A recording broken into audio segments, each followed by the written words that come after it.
What's up guys, it's Devin. Welcome to episode 1 of Diet Supra. I figure we'll begin with a quick history lesson on the Toyota Celica and specifically my car and why it means so much to me. If you've never heard of the Toyota Celica, you'd be forgiven. It's overshadowed by its older brother, the Toyota Supra.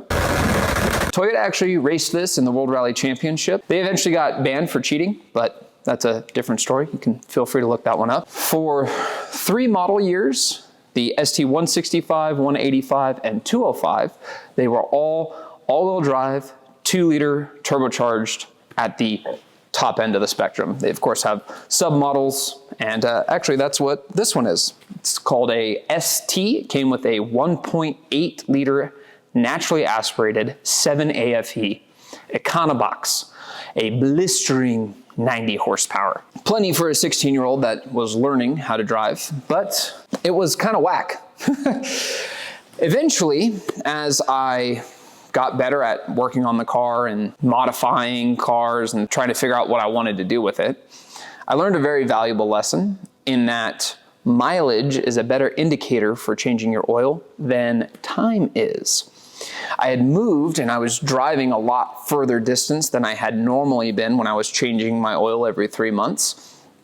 And I found that out the hard way on a highway when I got a low oil pressure light and spun rod bearing number 3.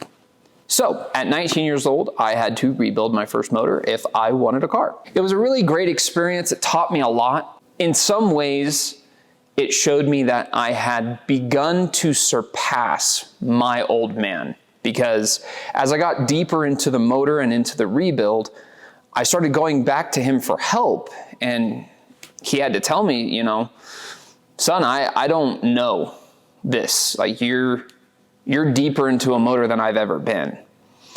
And so in some ways, I lost that mentorship of, you know, my dad always being the one who knew what to do and knew how to fix it and knew what was right, and instead gained somebody who was going to learn alongside with me.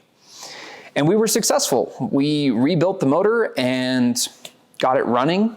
It was awesome. I was super proud of myself.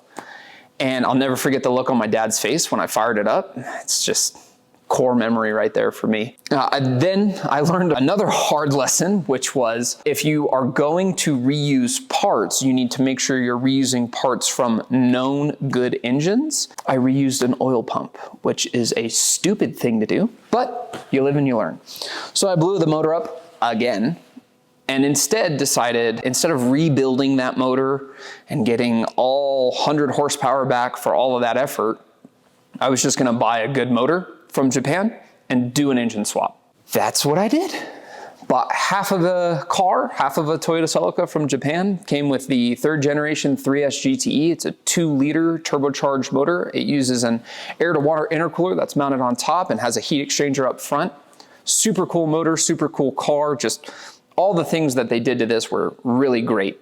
I was successful in swapping the stock motor, drove it, took it to track days, and enjoyed the car, loved it. That half cut came with a gift.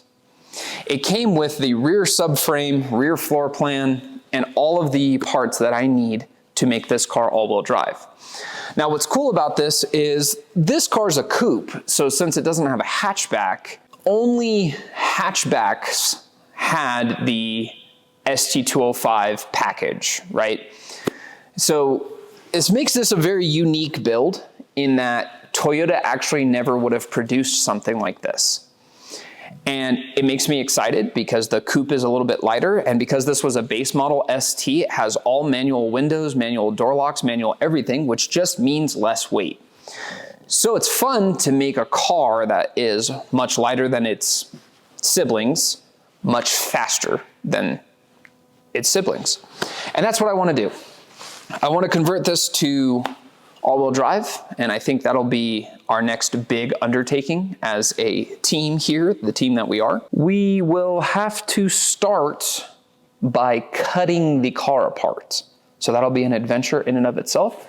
Never done that. So yeah, all in all, the car means a lot to me for a lot of reasons, but mainly because I have so many good memories with my dad. And I certainly hope that I will be able to make similar memories with my son now. With all that yapping, And hopefully you guys have enjoyed the B-roll and the walk around of the car and stuff like that. But I think all that being said, that's where I'm going to leave it for episode 1. I don't want to take up a ton of everybody's time with just yap, yap, yap, even though that's what I'm doing right now. But yeah, I love this car. I'm passionate about it, and I'm really looking forward to turning wrenches on it again. So thanks again for all your guys' support, and we'll see you on episode 2. See you later.